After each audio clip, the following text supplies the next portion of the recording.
이란과 이스라엘의 충돌로 전 세계가 숨죽이고 있던 절체절명의 순간, 침묵하던 사우디 왕세자가 마침내 입을 열었습니다. 강대국들이 이익만 쫓는 이 혼돈 속에서 끝까지 원칙과 의리를 지킨 나라는 오직 대한민국뿐입니다. 우리는 그들에게 깊은 감사를 표합니다. 이 이례적인 폭탄 선언에 CNN과 BBC를 비롯한 전 세계 외신들은 정규 방송을 끊고 긴급 속보를 타전하며 발칵 뒤집혔습니다. 더욱 세계를 경악하게 만든 것은 바로 타이밍이었습니다. 사우디의 국가적 운명이 걸린 미국과의 피 말리는 회담을 불과 단 하루 앞둔 시점이었기 때문입니다. 강대국들의 숨막히는 압박이 쏟아지던 그 순간, 왕세자는 왜 하필 전 세계 앞에 대한민국을 언급했을까요? 사실 이 선언은 거대한 서막에 불과합니다.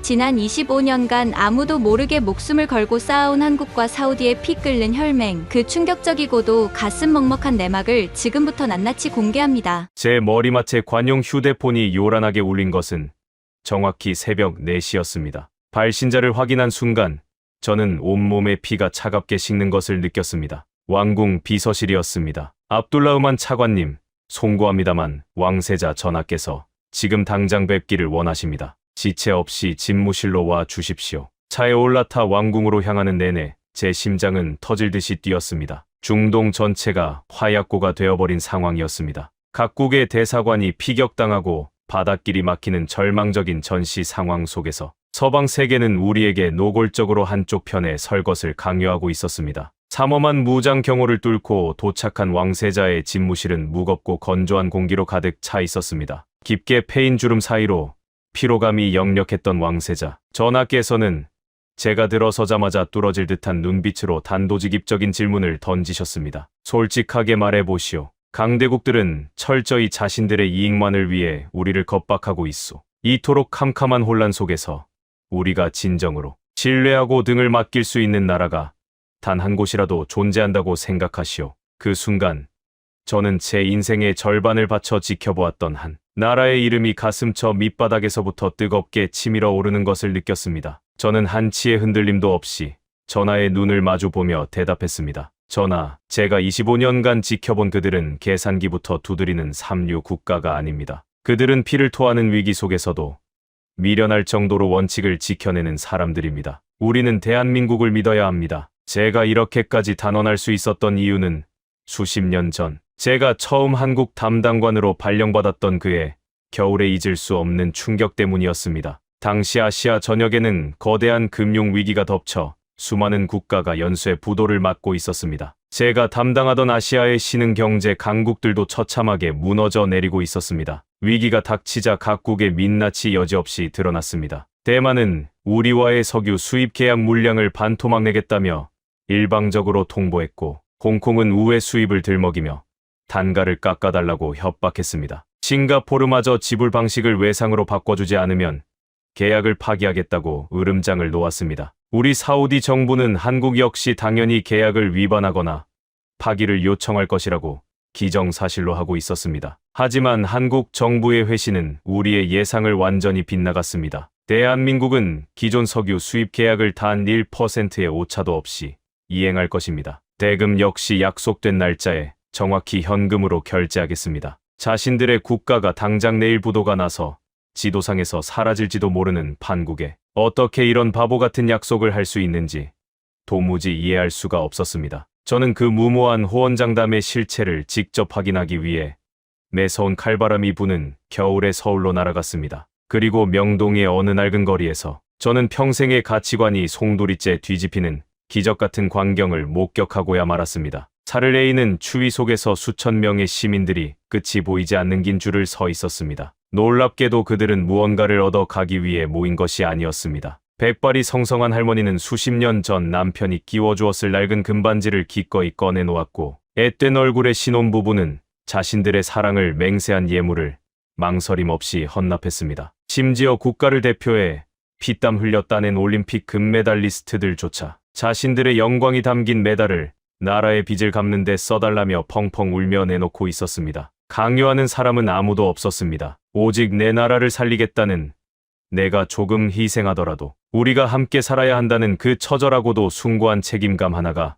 수백만 명의 마음을 움직이고 있었습니다. 저는 그 자리에서 온몸에 벼락을 맞은 듯한 전율을 느꼈습니다. 그날 저녁, 호텔에서 저를 맞이한 한국 외교부의 고위 관료에게 저는 떨리는 목소리로 물었습니다. 도대체 이 나라 사람들을 이렇게 움직이게 하는 힘의 원천이 무엇이냐고 말입니다. 그는 옅은 미소를 지으며 저에게 잊을 수 없는 한 기업인의 이야기를 들려주었습니다. 장관님, 우리 한국인의 피 속에는 이익보다 사람의 도리와 원칙을 더 무겁게 여기는 특별한 유전자가 흐르고 있습니다. 혹시 정 회장이라는 분의 이야기를 아십니까? 과거 전 세계가 이념으로 갈라져 서슬퍼런 냉전을 치르던 시절이 있었습니다. 공산주의 국가라면 무조건적이라며 모두가 등을 돌릴 때 정 회장은 놀랍게도 유고슬라비아라는 낯선 동유럽 공산 국가에 막대한 규모의 금융 지원을 선뜻 단행했습니다. 저는 귀를 의심했습니다. 적국이나 다름없는 곳에 자본을 투입한다는 것은 기업의 생존을 건 미친 짓이었으니까요. 모두가 그를 비난했습니다. 하지만 정 회장의 철학은 확고했습니다. 이념이나 당장의 눈앞에 보이는 계산서보다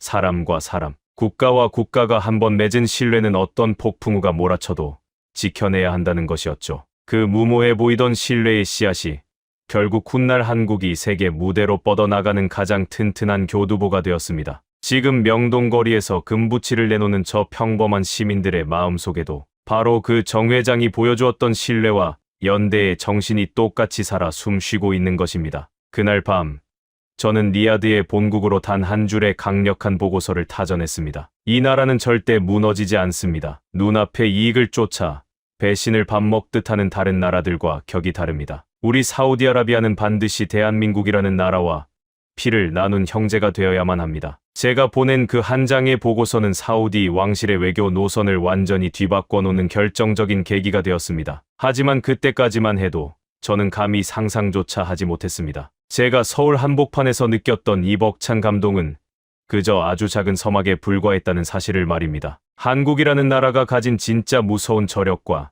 눈물겨운 인류애를 두 눈으로 뼈저리게 확인하게 될 끔찍하고도 거대한 비극이 바로 몇 년 뒤 전 세계를 강타할 줄은 꿈에도 몰랐으니까요. 명동의 칼바람 속에서 목격했던 한국인들의 경이로운 연대 의식이 제 가슴에 깊은 각인을 남기고 몇 년의 세월이 흐른 2001년 가을이었습니다. 평화롭던 저희 외교관 일상은 텔레비전 화면 속에서 뿜어져 나오는 시커먼 연기와 함께 산산조각이 났습니다. 세계 경제의 중심지 뉴욕, 그 심장부와도 같은 거대한 쌍둥이 빌딩이 두 대의 여객기와 충돌하며 무참히 무너져 내리는 끔찍한 참사가 벌어진 것입니다. 전 세계가 경악과 공포에 휩싸였고 수천 명의 무고한 생명이 잿더미 속으로 사라졌습니다. 하지만 그 비극의 불똥은 곧바로 우리 사우디아라비아를 향해 거대한 불길이 되어 덮쳐왔습니다. 테러를 감행한 주동자들의 국적이 발표되는 순간 저는 제 귀를 의심하며 집무실 바닥에 털썩 주저앉고 말았습니다. 그들 대부분이 바로 우리 사우디아라비아 출신이었기 때문입니다. 그날 이후 우리가 알던 세상은 완전히 뒤집혔습니다. 전 세계에 짙은 슬픔은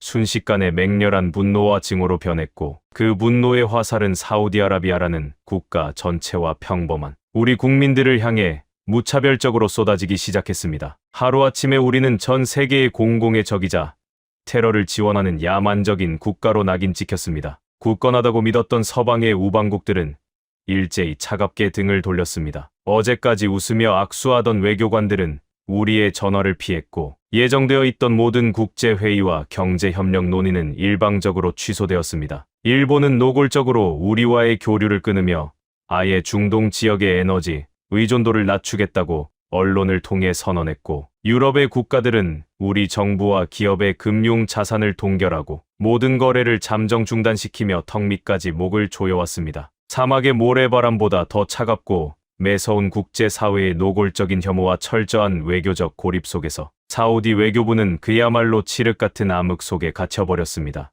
하지만 외교관으로서 겪어야 했던 뼈아픈 수모보다 저를 더 미치게 만든 것은 바로 미국 최고의 명문 하버드 대학교에서 유학 중이던 제 큰아들 파리드의 아니었습니다. 미국 본토에서 참사가 발생한 직후 며칠 동안 아들과는 연락조차 닿지 않았습니다. 극도의 분노에 찬 미국 시민들이 아랍계 사람들을 향해 무차별적인 보복 범죄를 저지르고 있다는 참혹한 뉴스들이 매시간 쏟아지고 있었습니다. 모스크를 향해 돌이 날아들고 아랍 전통 의상을 입은 사람들이 길거리에서 폭행당하는 장면을 보며 저는 밥을 먹을 수도 잠을 잘 수도 없었습니다. 피를 말리는 수백 번의 통화 시도 끝에 간신히 연결된 수화기 너머로 평소 듬직했던 20살 아들의 덜덜 떨리는 목소리가 들려왔습니다. 아버지, 숨을 쉴 수가 없어요. 기숙사 밖으로 한 발짝도 나갈 수가 없습니다. 용기를 내어 길을 걷다 보면 사람들이 저를 잠재적인 살인마나 벌레 보듯이 쳐다보고 등 뒤에서 욕설을 내뱉어요. 1년 넘게 친하게 지내던 백인 룸메이트마저 어젯밤 아무 말 없이 짐을 싸서 방을 나가버렸습니다. 제가 테러범이라도 되는 것처럼요. 아버지, 저는 그저 공부를 하러 온 학생일 뿐인데 세상 모두가 저를 증오하고 있어요. 무서워서 견딜 수가 없습니다. 아들의 절망적인 울음소리에 제 억장은 형체도 없이 무너져 내렸습니다. 아비로서 당장 비행기를 타고 달려가 두려움에 떠는 아들을 넓은 품으로 안아주고 싶었지만 하늘길마저 철저히 닫혀버린 전무후무한 상황에서 제가 할 수 있는 일은 그저 수화기를 단단히 붙잡고 소리 죽여 함께 눈물을 흘리는 것뿐이었습니다. 지성의 전당이라 불리던 대학 캠퍼스마저 야만적인 혐오의 공간으로 변해버린 그곳에서 전 세계에 불어닥친 맹목적인 마녀 사냥 앞에 20살 청년이 홀로 감당해야 할 무게는 너무도 가혹하고 잔인했습니다. 그런데 출구가 보이지 않던 그토록 캄캄한 지옥 같던 시간 속에서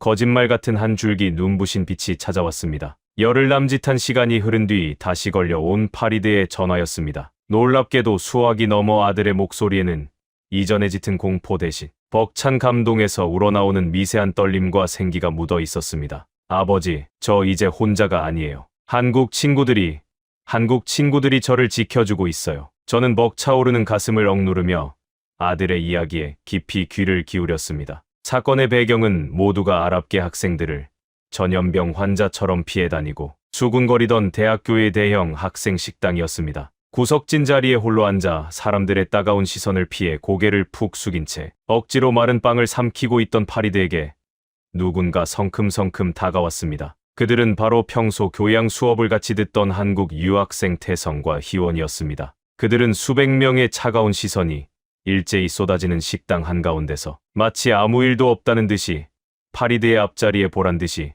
식판을 내려놓고 털썩 마주 앉았습니다. 극도로 당황한 파리드가 자신 때문에 이들마저 해코지를 당할까 두려워 허둥지둥 자리를 피하려 하자 태성이 파리드의 어깨를 두 손으로 꽉 붙잡으며 단호하고 묵직한 목소리로 이렇게 말했다고 합니다. 밥 먹는데 어딜 도망가. 든든하게 먹어야 버티지. 같이 먹자 파리드. 너 지금 텔레비전에 나오는 그 끔찍한 놈들 때문에 기죽어 있는 거지. 당장 고개 들어. 테러범은 그저 악랄한 범죄자일 뿐이고 너는 어제도 오늘도 우리의 소중한 친구 파리드야. 국적이 같다는 이유만으로 몇몇 미친 사람들의 행동 때문에 네가 고개 숙이고 죄인처럼 숨어 지낼 이유가 전혀 없어. 세상이 다 너를 손가락질해도 우리가 네 옆에 찰거머리처럼 붙어 있을 테니까 아무 걱정 말고 고기부터 씹어. 곁에 있던 희원 역시 파리드의 차갑게 식어버린 손을 두 손으로 따뜻하게 쥐어주며 늦은 밤 도서관에서 기숙사로 돌아갈 때도 수많은 인파가 몰리는 수업을 들을 때도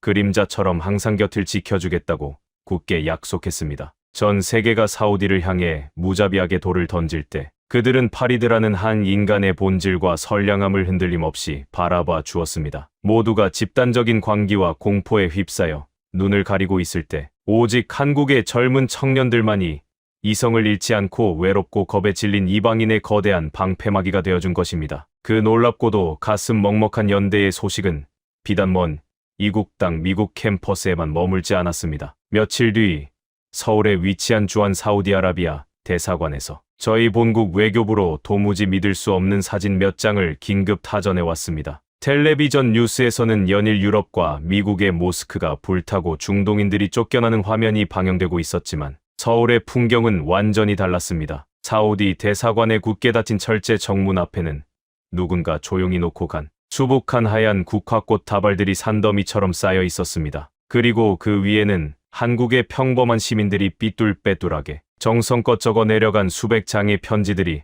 봄눈처럼 내려앉아 있었습니다. 그 편지들에는 하나같이 이렇게 적혀 있었습니다. 끔찍한 테러에는 결코 국적이 없습니다. 슬픔을 넘어 혐오의 표적이 되어버린 무고한 사우디아라비아. 친구들이 이 일로 씻을 수 없는 상처받지 않기를 진심으로 기도합니다. 대한민국 시민들이 여러분의 아픔에 공감하며 여러분을 굳건히 응원합니다. 대형 화면에 띄워진 그 사진들을 숨죽여 바라보던 사우디 외교부의 백발이 성성한 장관님도, 그 자리에 배석했던 수십 명의 강직한 외교관들도, 그리고 저 역시도 그저 소리 없이 뜨거운 눈물만 뚝뚝 흘릴 수밖에 없었습니다. 도대체 어떻게 이런 일이 가능했을까요? 스스로를 세계의 중심이자 최고의 지성을 갖춘 선진 강대국이라 자부하던 국가들조차 천박한 편견과 폭력적인 혐오에 사로잡혀 우리를 무참히 짓밟고 있을 때 어떻게 동아시아 반도의 작은 나라 한국만이 이토록 성숙하고 고결한 인류애를 보여줄 수 있었을까요? 훗날 한국을 방문했을 때 저는 평소 가깝게 지내던 한국 외교부의 최 국장에게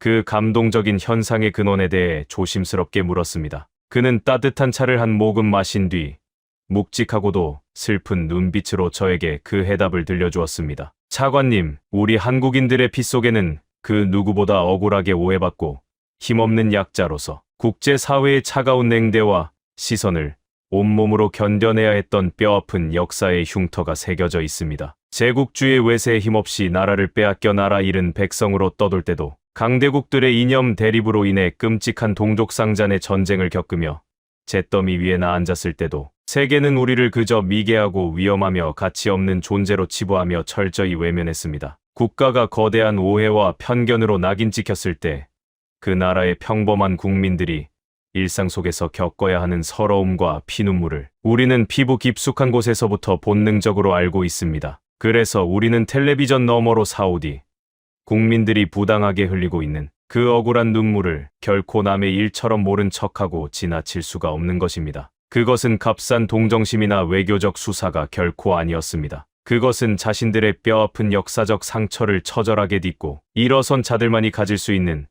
타인의 고통을 향한 가장 깊고 진실한 영혼의 공감이었습니다. 이 사건을 뼈저리게 겪으며 우리 사우디아라비아 왕실과 정부는 대한민국을 그저 석유를 사고 파는 유용한 거래처가 아니라 어떤 거대한 비바람과 폭풍우가 몰아쳐도 조건 없이 서로의 등을 든든하게 내어줄 수 있는 피를 나눈 영혼의 동반자로 마음속 가장 깊은 곳에 새기게 되었습니다. 왕세자 전하의 고요한 집무실에서 이 위대한 위로의 역사를 털어놓으며 저는 끓어오르는 감정을 주체하지 못하고 잠시 말을 멈추어야 했습니다. 25년 전의 명동, 2001년의 서울대사관 앞이 국가 대국가로서의 신뢰를 확인한 웅장한 서사였다면 그 다음으로 이어질 이야기는 제 개인의 삶을 송두리째 뒤흔든 가장 사적이고도 치명적인 절망의 기록이었기 때문입니다. 이념과 편견을 뛰어넘은 그들의 따뜻한 시선이 이제는 현대 의학마저 포기해버린 죽음의 문턱에서 제 핏줄의 목숨을 어떻게 경이롭게 살려내는지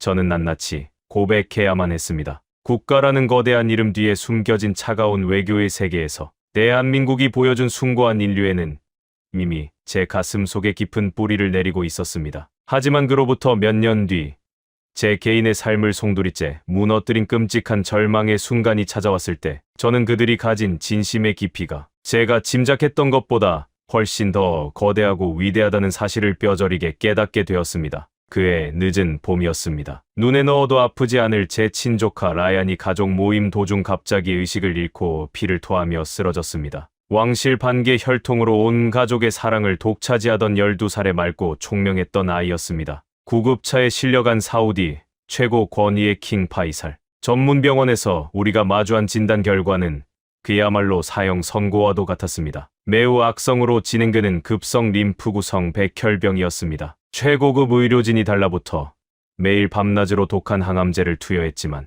라얀의 상태는 하루가 다르게 걷잡을 수 없이 악화되었습니다. 창백해진 아이의 피부 위로 멍 자국이 번져갔고 주치의는 고개를 푹 숙인 채 솔직하고도 절망적인 소견을 내놓았습니다. 현재 사우디의 의료 기술과 장비로는 더 이상 손을 쓸 방도가 없으며 기적을 바라기 위해서는 하루빨리 해외의 최고급 병원으로 이송해야 한다는 것이었습니다. 저는 지푸라기라도 잡는 심정으로 세계 최고라 불리는 미국의 메이오 클리닉에 긴급 구조 요청을 보냈습니다. 지난 수십 년간 사우디가 천문학적인 오일머니를 투자하며 끈끈한 관계를 맺어왔던 서방 세계의 최상위 의료 기관이었습니다. 하지만 며칠 뒤 날아온 그들의 답변은 차갑게 얼어붙은 얼음장 같았습니다. 환자의 유전자 특성상 중동계 혈통에 완벽하게 일치하는 골수 기증자를 미국 내에서 찾을 확률은 극히 희박합니다. 현재 상태로 이식 수술을 강행할 경우 성공률은 30% 미만입니다. 우리 병원의 사망률 통계와 엄격한 이식 절차를 고려할 때 귀하의 조카를 환자로 받아들이기 어렵습니다. 독일의 하이델베르크 대학병원 역시 마찬가지였습니다.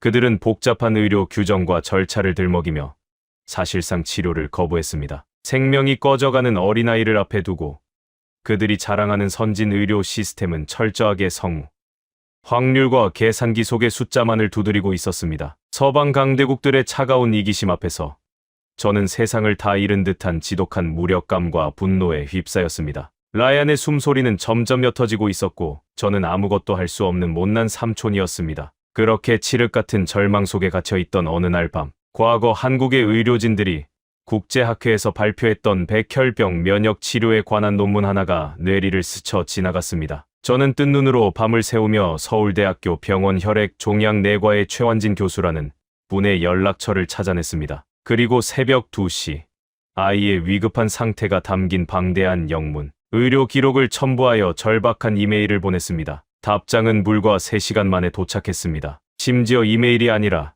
제 휴대폰으로 직접 걸려온 국제 전화였습니다. 수화기 너머로 들려온 최 교수의 목소리는 절차와 통계를 따지던 서방의 의사들과는 완전히 달랐습니다. 차관님, 보내주신 기록은 방금 의료진들과 함께 모두 검토했습니다. 아직 어린아이의 생명을 숫자와 통계로 포기하기에는 너무 이릅니다. 골수 이식 없이도 아이의 면역세포를 활용해 암세포를 공격하는 새로운 표적 치료법을 당장 시도해 볼 수 있습니다. 제가 책임지고 아이를 살려내겠습니다. 고민할 시간도 아깝습니다. 오늘 당장 아이를 데리고 서울로 오십시오. 그 단호하고도 뜨거운 한마디에 저는 그 자리에 주저앉아 엉엉 소리내어 울고 말았습니다. 응급의료기가 장착된 특별기를 타고 인천공항에 도착했을 때 최 교수는 앰뷸런스와 함께 직접 활주로까지 마중을 나와 있었습니다. 그는 낯선 환경에 겁을 먹고 바들바들 떠는 라얀의 마른 손을 꽉 쥐며 따뜻한 눈빛으로 말했습니다. 라얀,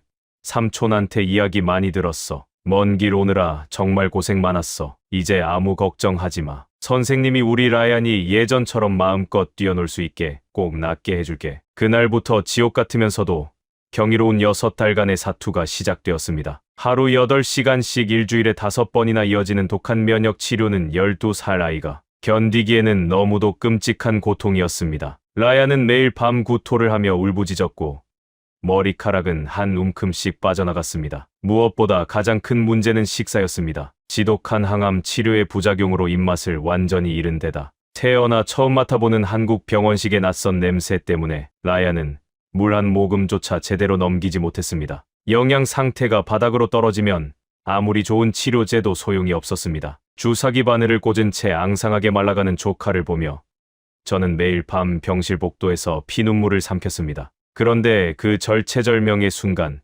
아이의 병실에 기적을 몰고 온 한 사람이 있었습니다. 바로 한국인 간병사인 명숙 아줌마였습니다. 50대 중반의 명숙 아줌마는 단순히 돈을 받고 일하는 간병인이 아니었습니다. 그녀는 라얀이 밥을 넘기지 못해 끙끙 앓는 모습을 보며 마치 자신의 친손자가 아픈 것처럼 눈시울을 붉혔습니다. 다음 날 아침 병실에 출근한 명숙 아줌마의 손에는 낯선 보온 도시락 하나가 들려 있었습니다. 라얀아, 병원 밥맛 없어서 못 먹겠지. 할머니가 우리 똥강아지 주려고 새벽에 이태원 시장까지 가서 재료 사왔어. 이거 아랍 사람들이 먹는 거라며. 한번 먹어봐. 도시락 뚜껑을 연 순간 저와 라얀은 두 눈을 커다랗게 뜰 수밖에 없었습니다. 그 안에는 놀랍게도 중동의 전통 음식인 후무스와 팔라펠이 정성스럽게 담겨 있었습니다. 평생 한국 음식만 해오셨을 아주머니가 밥을 굽는 외국인 아이를 위해 밤새도록 인터넷을 뒤져가며 생전 처음 보는 할랄 식재료를 구하고 중동의 조리법을 공부해 음식을 만들어 온 것입니다. 비록 모양은 사우디에서 먹던 것과 조금 달랐지만 그 안에는 세상 어떤 최고급 요리와도 비교할 수 없는 숭고한 사랑이 담겨 있었습니다. 맛이 어떨지 모르겠네. 라얀, 많이 먹고 빨리 털고 일어나야지. 라얀은 덜덜 떨리는 손으로 팔라펠을 집어 한 입 빼어 물더니 이내 달동 같은 눈물을 뚝뚝 흘리며 허겁지겁 도시락을 비워내기 시작했습니다. 6주 만에 아이가 처음으로 삼킨 제대로 된 식사였습니다. 그날부터 명숙 아줌마는 매일같이 낯선 중동 음식을 연구해 아이의 병실로 가져왔습니다. 뿐만 아니라 아이와 소통하기 위해 작은 수첩에 아랍어 단어를 빼곡히 적어와 더듬더듬 말을 건네기 시작했습니다. 라얀, 하비비, 우리 예쁜 강아지, 오늘은 주사 맞을 때 안 울었어. 슈크란, 정말 고마워. 명숙 아줌마의 그 서툴지만 따뜻한 아랍어 인사에 죽음의 공포에 짓눌려 있던 라얀의 얼굴에는 기적처럼 다시 해맑은 미소가 번지기 시작했습니다. 최완진 교수는 퇴근도 미룬 채 매일 밤 라얀의 수치 그래프를 분석하며 치료제를 세밀하게 조절했고, 병동의 간호사들은 라얀이 힘들어할 때마다 침대 곁에 쭈그리고 앉아 서툰 영어로 한국의 전래동화를 읽어주며 밤을 새웠습니다. 그들의 헌신은 단순한 직업적 책임감을 완전히 뛰어넘은 한 생명을 향한 지독하리 많지 뜨거운 집념이었습니다. 그리고 정확히 6달 뒤 마지막 골수 검사 결과를 들고 병실로 들어오던 최완진 교수의 얼굴은 눈물로 범벅이 되어 있었습니다. 차관님, 라얀이 해냈습니다. 혈액 속에 암세포가 단 하나도 남아있지 않습니다. 완벽한 완치입니다. 이제 고향으로 돌아가셔도 좋습니다. 그 순간 병실에 있던 모든 사람이 서로를 부둥켜 안고 오열했습니다. 저는 최 교수의 손을 부여잡고 수십 번, 수백 번 감사의 절을 올렸습니다. 사우디로 떠나기 위해 인천공항으로 향하던 날 휠체어에서 일어나 두 발로 단단히 땅을 디디 라얀은 자신을 배웅하러 나온 명숙 아줌마의 품에 덥석 안겼습니다. 그리고 지난 6달 동안 아이가 남몰래 연습했던 가장 완벽한 한국어 한마디가 공항 로비에 울려 퍼졌습니다. 명숙 할머니, 나 살려주셔서 고마워요. 할머니 밥, 그리고 한국 사람들, 나 죽을 때까지 절대 잊지 않을게요. 사우디로 돌아온 직후 이 믿을 수 없는 기적의 소식은 왕실 전체를 깊은 감동의 도가니로 몰아넣었습니다. 왕세자 전하께서는 최완진 교수와 명숙 아줌마를 비롯한 의료진 전체에게 사우디 최고 권위의 훈장과 함께 왕실의 이름이 새겨진 친서를 직접 하사하셨습니다. 대한민국의 숭고한 의료진이 보여준 정성과 피 끓는 사랑에 깊이 고개 숙여 감사드립니다. 서방의 그 잘난 병원들이 통계와 이익을 계산하며 아이를 포기할 때 한국은 그 어떤 계산기 없이 오직 사람의 생명과 진심만을 바라보았습니다. 이것이야말로 우리 사우디아라비아가 쫓아야 할 진정한 인류애의 표본입니다. 의학의 힘을 빌렸지만 결국 제 조카의 생명을 기적처럼 살려낸 것은 기술이 아니라 한국인들의 피 속에 흐르는 위대한 사랑, 바로 정이었습니다. 이 사건을 겪으며 저는 확신했습니다. 대한민국이라는 나라는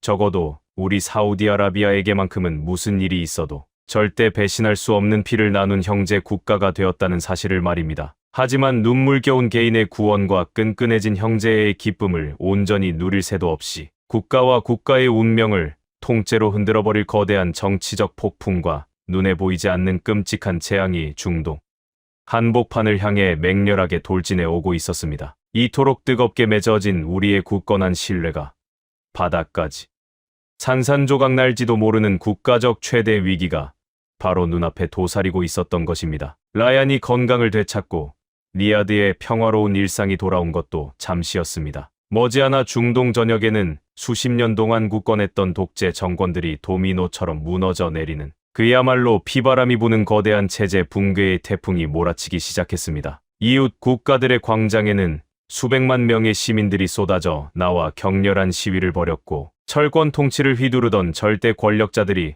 하루아침에 처참하게 축출되거나 목숨을 잃는 끔찍한 광경이 텔레비전 화면을 가득 채웠습니다. 이 거대한 혁명의 불길이 언제 사우디아라비아의 국경을 넘어올지 모른다는 극도의 공포가 왕실 전체를 짓눌렀습니다. 리야드 왕궁의 깊은 밀실에서는 연일 비상회의가 열렸습니다. 누군가는 군대를 동원해 국경을 철저히 봉쇄하고 억압해야 한다고 목소리를 높였고, 누군가는 서방 강대국들의 배후 조종을 의심하며 극단적인 쇄국 정책을 주장했습니다. 왕실 지도부의 얼굴에는 이대로 사우디 왕조가 역사 속으로 사라질지도 모른다는 짙은 두려움이 드리워져 있었습니다. 그 피말리는 혼란의 한가운데서 저는 문득 수십 년 전 비슷한 체제 위기를 겪었지만 피비린내 나는 파멸 대신 놀라운 번영을 이룩해낸 한 나라를 떠올렸습니다. 바로 대한민국이었습니다. 저는 지체 없이 왕세자 전하께 간언을 올리고 해답을 찾기 위해 다시 한번 한국행 비행기에 올랐습니다. 서울에 도착한 저는 과거 한국의 굵직한 민주화 과정을 직접 목격하고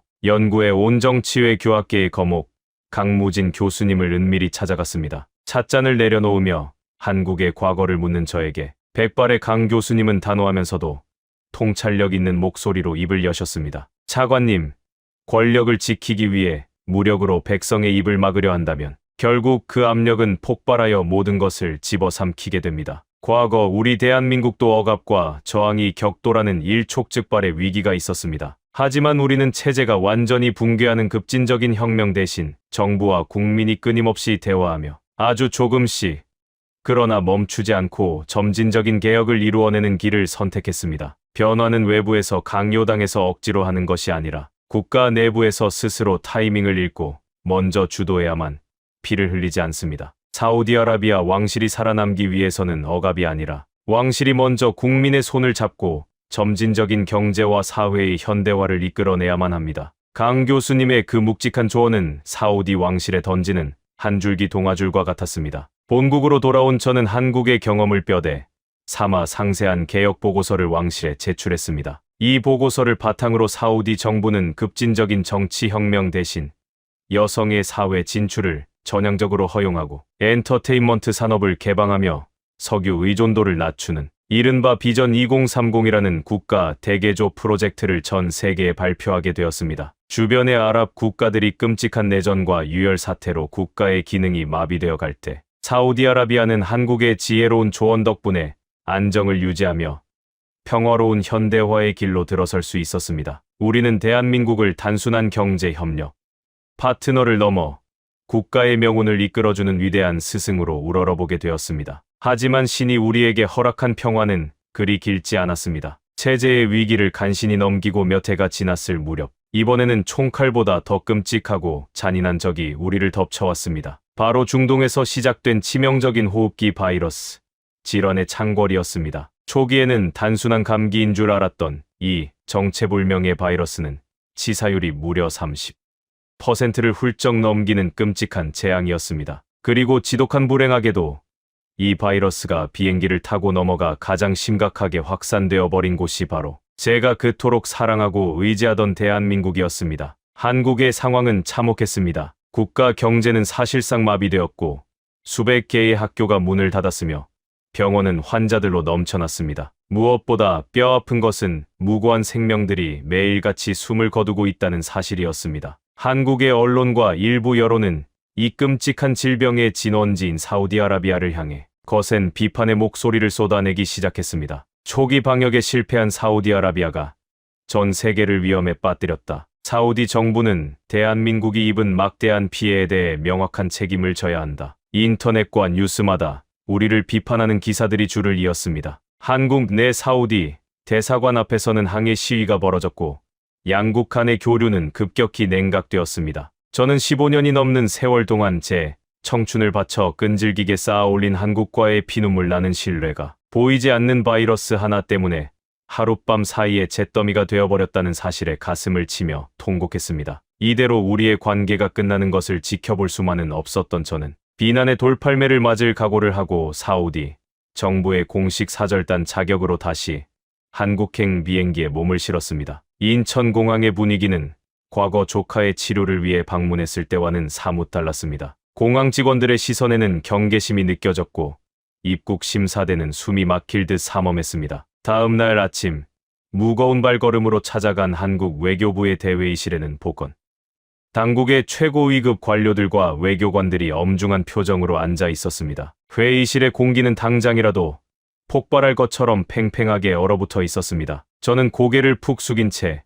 떨리는 목소리로 미리 준비해 간 사과문을 꺼내 읽기 시작했습니다. 사우디아라비아 정부를 대표하여 이번 사태로 인해 대한민국이 겪고 있는 끔찍한 고통과 막대한 피해에 대해 엎드려 사죄드립니다. 저희의 안일했던 초기 대응을 뼈저리게 반성하고 있으며 어떤 질책이든 달게 받겠습니다. 그때였습니다. 굳은 표정으로 제 사과를 듣고 있던 한국 보건 당국의 수석 연구관 백태경 박사가 무겁게 입을 열었습니다. 저는 그가 엄청난 금액의 손해 배상을 청구하거나 매서운 질책을 쏟아낼 것이라고 직감하며 눈을 질끈 감았습니다. 하지만 그의 입에서 나온 말은 제 평생의 상식을 완전히 무너뜨리는 것이었습니다. 차관님, 고개 드십시오. 대한민국 국민들이 화가 난 것은 사실입니다. 가족을 잃고 일상을 잃었으니 당연한 분노입니다. 하지만 저희는 감정에 눈이 멀어 마녀 사냥을 할 생각은 추호도 없습니다. 바이러스에는 국경이 없고 전염병은 총을 든 적군이 아닙니다. 누구의 잘못인지 과거를 따지며 책임을 떠넘기는 데 시간을 허비한다면 내일 죽어나가는 것은 결국 우리 양국의 무고한 국민들입니다. 백 박사는 자리에서 일어나 빔 프로젝터 화면에 복잡한 데이터 지도를 띄우며 확고한 목소리로 말을 이었습니다. 대한민국 정부의 공식 입장을 말씀드립니다. 우리는 사우디아라비아를 비난하는 대신 양국 최정예 전문가들로 구성된 전염병 공동연구팀을 즉각 출범할 것을 제안합니다. 사우디가 현지에서 확보한 방대한 임상 데이터와 우리 대한민국의 세계 최고 수준의 IT 추적 기술을 하나로 합칩시다. 우리가 힘을 합쳐 이 보이지 않는 악마의 목줄을 끊어내고 전 세계를 구원할 표준 방역 모델을 우리 손으로 직접 만들어냅시다. 지금 당장 함께 싸워야 합니다. 저는 망치로 머리를 세게 얻어맞은 듯한 충격에 휩싸였습니다. 그들은 피를 흘리는 피해자이면서도 맹목적인 증오 대신 이성적이고 차가운 해결책을 제시하고 있었습니다. 위기 속에서 남을 탓하는 삼류 국가들과 달리 대한민국은 위기를 기회로 바꾸고 적을 동지로 만들어내는 압도적인 통찰력을 지니고 있었던 것입니다. 그날 이후 서울과 리야드를 연결하는 24시간 한라인이 개설되었습니다. 한국의 연구원들은 방호복을 입은 채 사우디의 사막 한가운데 위치한 격리 병동으로 날아와 밤낮 없이 바이러스의 유전자를 분석했고, 사우디의 의사들은 한국의 스마트폰 기반 접촉자 추적 시스템을 도입해 확산 경로를 무서운 속도로 차단해 나갔습니다. 국적도 다르고 언어도 달랐지만 방호복 안에서 땀범벅이 된 채 서로에게 엄지를 치켜 세우는 그들의 모습은 영락없는 전우였습니다. 몇 달에 걸친 처절한 사투 끝에 마침내 우리는 바이러스를 완벽하게 통제하는 데 성공했습니다. 양국이 공동으로 개발한 방역 시스템은 세계보건기구 총회에서 만장일치로 글로벌 표준 모델로 채택되는 기염을 토했습니다. 비난과 혐오로 영원히 끝날 줄 알았던 우리의 관계는 위기를 함께 극복하며 피와 땀을 나눈 가장 위대한 혈맹으로 벼려졌습니다. 사우디 왕실은 감정 대신 이성과 협력으로 세상을 구원한 대한민국의 성숙함에 다시 한번 깊은 존경의 찬사를 보냈습니다. 이제 우리 사우디아라비아와 대한민국 사이에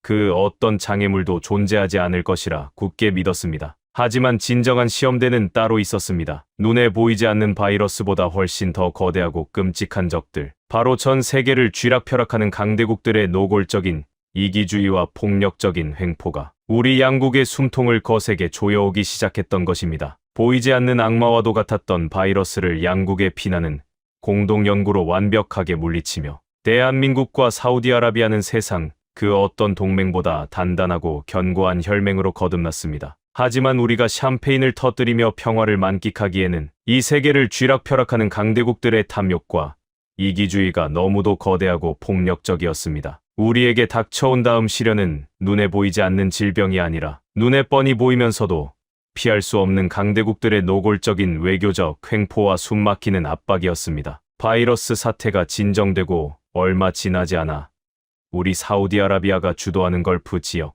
역사상 유례를 찾아볼 수 없는 최악의 외교 단절 사태가 터졌습니다. 우리는 이웃 국가인 카타르가 테러 단체를 은밀히 지원하고 적대 세력과 결탁했다는 명백한 증거를 확보했고 즉각적으로 국경을 폐쇄하는 초강수를 두었습니다. 하늘길과 바닷길, 심지어 육로까지 완벽하게 봉쇄된 카타르는 하루아침에 사막의 외딴 섬으로 전락해버렸습니다. 이 거대한 분열 앞에서 국제사회는 철저하게 자신들의 얄팍한 계산기를 두드리며 편을 가르기 시작했습니다. 미국은 처음에는 우리의 조치를 지지하다가 카타르에 있는 자신들의 군사기지가 위협받자 태도를 슬그머니 바꿨고, 유럽의 국가들은 뒷짐을 진 채 어느 쪽이 자신들에게 더 많은 석유와 가스를 싼 값에 제공할 수 있는지만 저울질했습니다. 터키와 같은 나라들은 아예 카타르의 군대를 파견하며 분쟁의 불씨에 기름을 부었습니다. 어제의 형제가 오늘의 원수가 되어 총부리를 겨누는 참담한 상황 속에서 진심으로 이 지역의 평화를 걱정하는 강대국은 단 한 곳도 없었습니다. 바로 그 삭막하고 살벌한 시기에 한국 정부로부터 극비리의 연락이 왔습니다. 며칠 뒤 어두운 밤을 틈타 사우디 리야드의 왕궁 밀실로 한국 외교부의 중동 전담 특사인 윤희성 차관보가 조용히 찾아왔습니다. 그는 화려한 수사학이나 경제적 보상을 앞세우는 서방의 외교관들과는 전혀 다른 매우 깊고 슬픈 눈빛을 하고 있었습니다. 윤 특사는 찻잔을 내려놓으며 무겁게 입을 열었습니다. 차관님, 대한민국은 사우디아라비아와 카타르 중 어느 누구의 편도 들기 위해 이 자리에 온 것이 아닙니다. 저희는 그저 70년이 넘는 세월 동안 국토의 허리가 잘려나간 채 어제의 형제와 총부리를 겨누고 살아가야만 하는 끔찍한 분단의 아픔을 뼈저리게 겪고 있는 나라입니다. 같은 핏줄과 언어를 나누는 형제국이 서로의 등에 칼을 꽂고 적으로 돌아서는 것이 결국에는 양쪽 모두의 영혼을 파괴하는 얼마나 참혹하고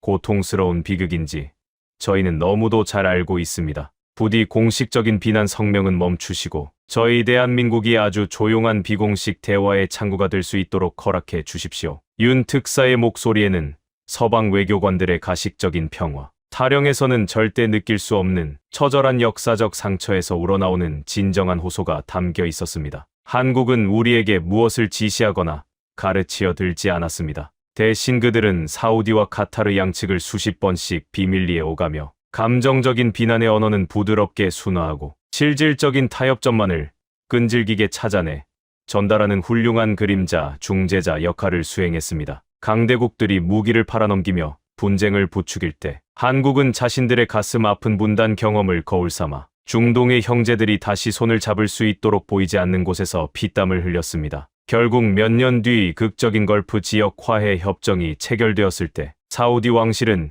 이 모든 평화의 물꼬를 터준 대한민국의 조용하지만 위대한 헌신에 가장 먼저 감사의 전보를 보냈습니다. 하지만 이 평화의 기쁨이 채 가시기도 전에 이번에는 동아시아에서 교묘하고도 비열한 외교적 도발이 우리를 덮쳐왔습니다. 전 세계가 주목하는 아시아 최대 규모의 국제 스포츠 대회를 앞두고 일본 외무성이 우리 사우디 외교부로 두꺼운 공문 하나를 들이밀었습니다. 대회 조직위원회의 공식 지도에 한국의 영토인 독도를 자신들의 고유 영토로 표기할 것이니 사우디아라비아 역시 앞으로 모든 공식 외교, 문서와 지도에서 일본의 표기법을 따르라는 오만방자한 요구였습니다. 리야드 주재 일본 대사관의 고위급 외교관 가와사키가 직접 저를 찾아와 노골적인 협박을 서슴지 않았습니다. 차관님, 일본과 사우디아라비아 사이에 오가는 천문학적인 규모의 경제, 협력 프로젝트들을 잘 알고 계시리라 믿습니다. 고작 바다 위에 떠있는 작은 바위섬 하나 때문에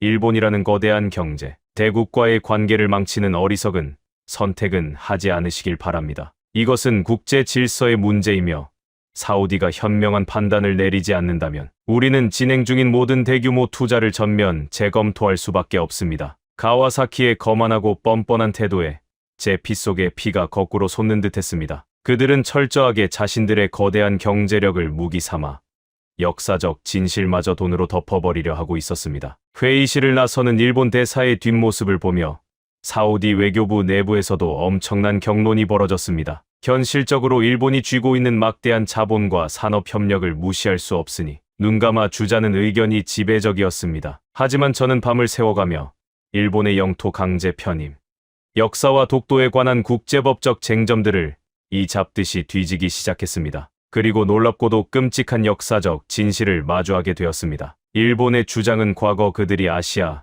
전역을 짓밟고 피로 물들였던 제국주의 시대의 폭력적인 침탈을 정당화하는 억지에 불과했습니다. 이것은 중동에서 강대국의 힘을 등에 업고 무고한 약소국의 영토를 불법으로 짓밟고 점령한 것과 완벽하게 똑같은 제국주의적 폭력이자 야만이었습니다. 다음 날 열린 왕실 외교 최고위급 회의에서 저는 목숨을 걸고 발언대에 섰습니다. 왕세자 전하, 그리고 장관님, 우리가 여기서 일본의 경제적 협박에 굴복하여 역사적 진실을 외면한다면 우리는 앞으로 국제 무대에서 단 한 번도 약소국의 독립과 억울함을 주장할 자격이 없어집니다. 강대국이 무력으로 약소국의 땅을 빼앗은 제국주의의 상처라는 점에서 독도와 팔레스타인은 완벽하게 같은 운명입니다. 이익을 위해 원칙을 버리는 순간 국가의 영혼은 타락합니다. 사우디아라비아는 반드시 역사적 정의의 편, 대한민국의 편에 서야만 합니다. 회의장에는 무거운 정적이 흘렀습니다. 그리고 마침내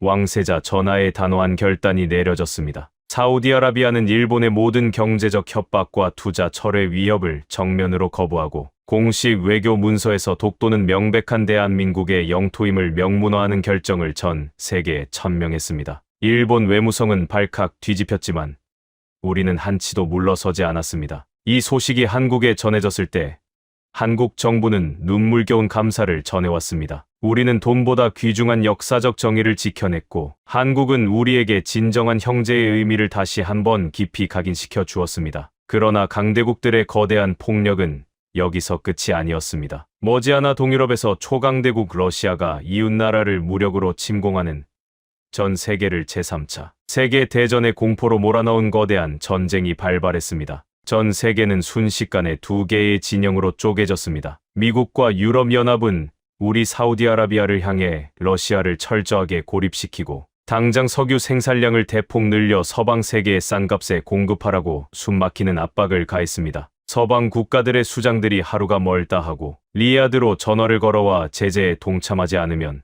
사우디 역시 적성국으로 간주하겠다며 으름장을 놓았습니다. 반대로 러시아와 중국은 자신들과의 연대를 배신하면 영원히 중동의 안보를 위협하겠다며 등 뒤에서 칼을 겨누고 있었습니다. 사우디아라비아는 이러지도 저러지도 못하는 최악의 사면초가에 빠져버렸습니다. 바로 그 숨막히는 진영 논리의 아수라장 속에서 오직 단 한 나라, 대한민국만이 전 세계를 향해 자신들만의 독자적이고 압도적인 균형 외교를 선언하고 나섰습니다. 한국 정부는 무력 침공에 대해서는 국제사회의 일원으로서 엄중하게 규탄하면서도 국가의 생명줄과도 같은 에너지 안보와 경제 협력은 정치적 이념과 철저히 분리하겠다는 실용주의적 입장을 단호하게 밝혔습니다. 강대국들의 눈치를 보며 줄을 서기 바빴던 다른 나라들과는 차원이 다른 오직 국익과 상생만을 바라보는 대담한 행보였습니다. 전쟁의 여파로 전 세계 경제가 곤두박질치고 있던 그해 여름, 한국의 산업통상자원부 장관과 굴지의 대기업 총수들이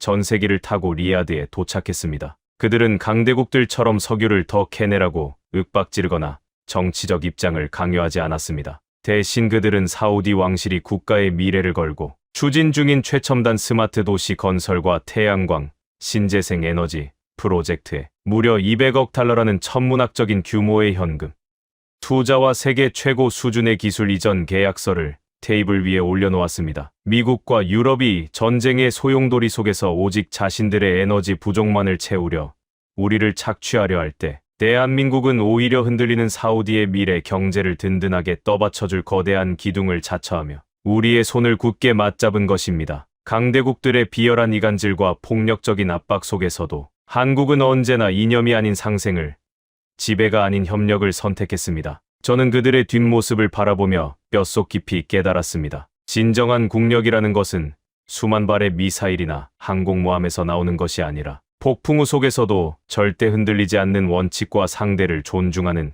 지혜로운 외교력에서 나온다는 사실을 말입니다. 그렇게 사반세기에 걸친 피눈물 나는 시험대 위에서 대한민국은 우리 사우디아라비아에게 단 한 번도 실망을 안겨주지 않은 유일무이하고 완벽한 국가로 자리 잡았습니다. 하지만 이 모든 25년의 가슴 벅찬 서사조차도 바로 며칠 전 세계를 집어삼킬 듯이 덮쳐온 인류 최악의 절망적인 전쟁 위기 앞에서 왕세자 전하가 내린 단 한 번의 위대한 결단을 위한 거대한 훌륭한 밑거름에 불과했습니다. 바로 전 세계의 숨통이 끊어지기 직전이었던 며칠 전 새벽. 제가 왕궁으로 긴급 소환되어야만 했던 바로 그날의 숨막히는 진실이 이제 여러분 앞에 낱낱이 밝혀질 차례입니다. 끝이 보이지 않던 길고 긴 밤이 지나고 리야드 왕궁의 거대한 유리창 너머로 붉은 새벽 먼동이 터오고 있었습니다. 저는 바짝 타들어가는 입술을 죽이며 지난 25년간 제 인생과 사우디아라비아 왕실의 역사를 송두리째 뒤흔들어 놓았던 대한민국과의 피눈물, 나는 연대와 끈질긴 신뢰의 기록을 모두 쏟아냈습니다. 명동의 칼바람 속에서 낡은 금반지를 내놓던 이름 모를 노인부터 혐오의 폭력 앞에서 제 아들의 방패가 되어주었던 앳된 유학생들, 죽어가는 조카의 입에 이국의 음식을 떠먹여 주던 병원의 늙은 간병인, 그리고 강대국들의 비열한 협박 앞에서도 기어코 역사적 정의와 상생의 원칙을 지켜냈던 대한민국의 흔들림 없는 잣대까지 제가 쉴 새 없이 토해낸 그 모든 증언이 끝났을 때 왕세자 전하의 넓은 집무실에는 숨소리조차 들리지 않는 무겁고도 거룩한 정적이 내려앉았습니다. 왕세자 전하께서는 두 눈을 지그시 감은 채 미간을 깊게 구기며 깊은 상념에 잠겨 계셨습니다. 창밖으로는 불과 며칠 전 이란의 보복 공습으로 인해 피격된 리야드 주재, 미국 대사관 건물의 시커먼 연기가 여전히 리야드의 하늘을 불길하게 뒤덮고 있었습니다. 전시 상황을 알리는 사이렌 소리가 멀리서 메아리치듯 울려 퍼졌습니다. 마침내 자리에서 천천히 몸을 일으킨 왕세자 전하께서 창밖에 매캐한 연기를 바라보며 무겁고도 단호한 목소리로 입을 여셨습니다. 압둘라흐만, 자네가 지켜본 25년의 세월이 눈먼 강대국들의 협박에 흔들리던 우리 왕실의 닫힌 눈을 완벽하게 뜨게 만들었소. 지금 이 순간에도 워싱턴과 런던에서는 내게 전화를 걸어와 당장 이란과의 전면전에 참전하고 호르무즈 해협을 봉쇄하는데 동의하라고 거칠게 윽박지르고 있소. 그들은 자신들의 패권을 지키기 위해 중동 전체를 피바다로 만들 작정이오. 왕세자 전하께서는 저를 향해 천천히 걸어오시더니 제 어깨를 두 손으로 굳세게 움켜쥐셨습니다. 자네도 알다시피 호르무즈 해협이 봉쇄되고 국제 유가가 통제불능으로 폭등한다면 전 세계에서 가장 먼저 피를 흘리며 쓰러질 나라는 다름 아닌 대한민국이오. 그들은 국가 생존에 필요한 원유의 90% 이상을 이 좁고 위험한 바닷길에 철저하게 의존하고 있으니까 미국의 편에 서서 바닷길을 닫는 순간 25년간 우리가 어려울 때마다 조건 없이 손을 내밀어 주었던 진정한 국가의 심장에 우리가 직접 비수를 꽂는 꼴이 되고 마는 것이오. 저는 전하의 그 참담한 통찰에 온몸에 소름이 돋는 것을 느꼈습니다. 강대국들이 벌이는 힘의 논리와 패권 전쟁 속에서 동아시아의 작은 거인 대한민국은 아무런 잘못도 없이 국가 경제가 완전히 정지될 수 있는 끔찍한 사형 선고를 눈앞에 두고 있었던 것입니다. 공장이 멈추고 한겨울의 난방이 끊기며 수출길이 모두 막혀버릴 그 처참한 국가적 재난 말입니다. 왕세자 전하의 눈동자에 번개 같은 광채가 번뜩였습니다. 이익을 쫓는 자는 위기 앞에서 가장 먼저 등을 돌리지만 원칙과 의리를 지키는 자는 죽음 앞에서도 서로의 방패가 되어주는 법이오. 대한민국은 과거 우리가 테러 국가로 비난받고 치명적인 전염병의 근원지로 낙인 찍혀 전 세계의 돌팔매를 맞을 때 단 한 번도 우리를 배신하지 않았소. 이제는 사우디아라비아가 중동의 맹주인 우리가 그들의 방패가 되어주어야 할 때요. 당장 비서실장에게 명하여 오늘 오후 4시 전 세계의 모든 주요 언론사를 왕궁 프레스 센터로 소집하시오. 세계의 비열한 룰을 우리 손으로 직접 부수겠소. 그날 오후 4시 삼엄한 군사 경비가 펼쳐진 리야드. 왕궁의 초대형 프레스 센터는 발 디딜 틈 없이 빽빽하게 들어찬 전 세계 특파원들과 수백 대의 카메라로 숨막히는 열기를 뿜어내고 있었습니다. CNN,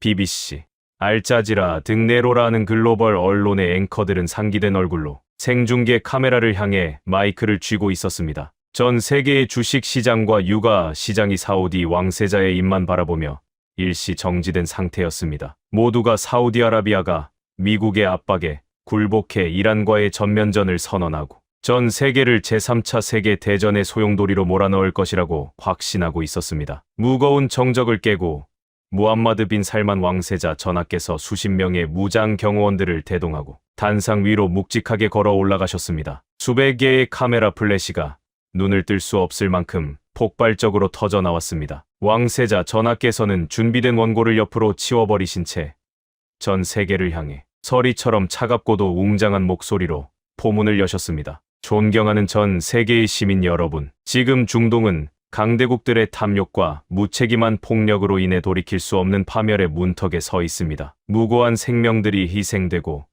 세계 경제의 대동맥이 끊어질 위기 속에서 강대국들은 우리 사우디아라비아에게 피 묻은 칼을 쥐라고 노골적으로 협박하고 있습니다. 프레스 센터의 공기가 일순간 차갑게 얼어붙었습니다. 서방 외신 기자들의 얼굴에 당혹감이 서리기 시작했습니다. 하지만 사우디아라비아는 결코 그 얄팍하고 폭력적인 진영 논리에 굴복하지 않을 것입니다. 우리는 전쟁을 반대하며 호르무즈 해협의 평화와 안정을 강력하게 수호할 것입니다. 그리고 이 걷잡을 수 없는 혼돈과 야만의 시대 속에서 우리 사우디아라비아가 국가의 명운을 걸고 가장 굳건하게 신뢰하며 의지할 단 하나의 국가를 이 자리에서 전 세계에 천명하고자 합니다. 기자들의 타자기 소리마저 멈췄습니다. 침을 꿀꺽 삼키는 소리만이 적막한 공간을 맴돌았습니다. 우리 사우디아라비아가 선택한 최우선 파트너이자 가장 위대한 혈맹은 미국도 중국도 유럽도 아닙니다. 바로 아시아의 굳건한 평화 수호자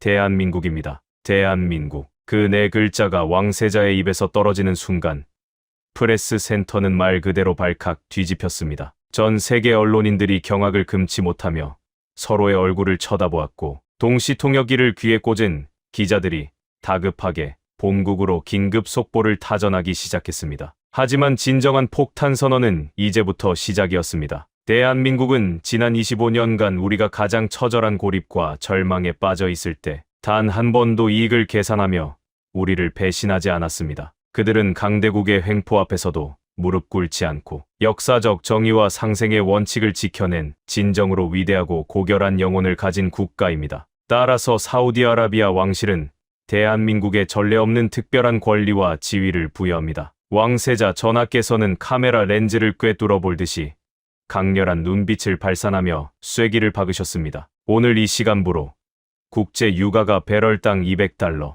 300달러로 폭등하든 중동의 바닷길이 전쟁으로 막혀버리든 상관없이 사우디아라비아는 우리가 가진 모든 국가적 역량과 군사력을 동원하여 대한민국의 에너지 안보를 최우선으로 그리고 완벽하게 책임질 것입니다. 대한민국으로 향하는 원유 수송선은 사우디 왕실이 직접 보증하며 어떤 위기 상황에서도 한국에는 전쟁 이전의 안정적인 가격으로 끊임없이 에너지를 공급할 것을 전 세계 앞에 맹세합니다. 그것은 단순한 외교적 수사나 경제 협약이 아니었습니다. 그것은 중동 전체가 불바다가 될지도 모르는 묵시록적인 공포 속에서 사우디아라비아가 자신들의 심장을 내어주면서까지 대한민국의 숨통을 지켜내겠다는 거대하고도 결연한 방패의 선언이었습니다. 전쟁의 공포로 인해 파멸적인 주가 폭락을 겪고 있던 한국의 경제는 이 단 한 번의 기자회견으로 순식간에 기적적인 반등을 이루어냈습니다. 전 세계의 언론들은 앞다투어 대한민국의 경이로운 소프트 파워와 외교력을 대서특필하기 시작했습니다. BBC의 수석 논설위원은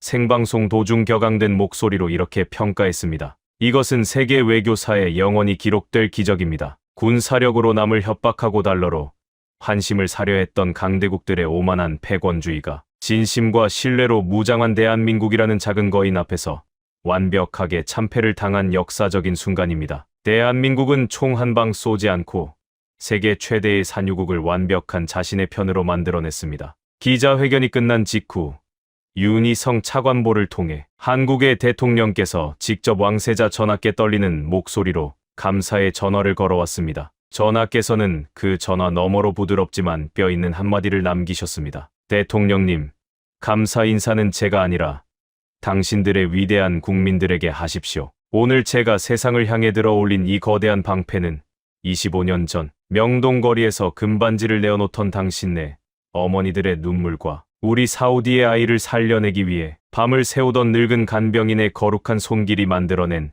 응당한 결과물일 뿐입니다. 대한민국은 그런 대우를 받을 자격이 차고 넘치는 위대한 나라입니다. 세상을 뒤흔든 격동의 하루가 저물어가고 있었습니다. 저는 텅 빈 프레스 센터의 한 구석에 우두커니 서서 쏟아지는 눈물을 닦을 생각도 하지 못한 채 멍하니 허공을 바라보았습니다. 지난 25년의 피눈물 나던 외교관으로서의 삶이 주마등처럼 스쳐 지나갔습니다. 저는 벅차오르는 가슴을 억누르며 이 역사적인 밤을 함께 기념하기 위해 외교관으로 훌륭하게 장성한 제 아들 파리드와 한국 의료진의 손에 기적처럼 새 생명을 얻어 훌륭한 의사가 된 조카 라얀이 기다리고 있는 집으로 무거운 발걸음을 돌렸습니다. 하지만 거실의 식탁에 둘러앉아 한국식 불고기와 사우디의 전통 음식을 함께 나누어 먹던 그 평화로운 저녁, 저는 창밖으로 빛나는 리야드의 야경을 바라보며 결코 지울 수 없는 하나의 무겁고도 거대한 질문과 마주해야만 했습니다. 여러분, 지금까지 25년간 대한민국을 곁에서 지켜본 사우디아라비아 외교부 차관의 묵직한 고백을 함께 하셨습니다. 어떠셨습니까?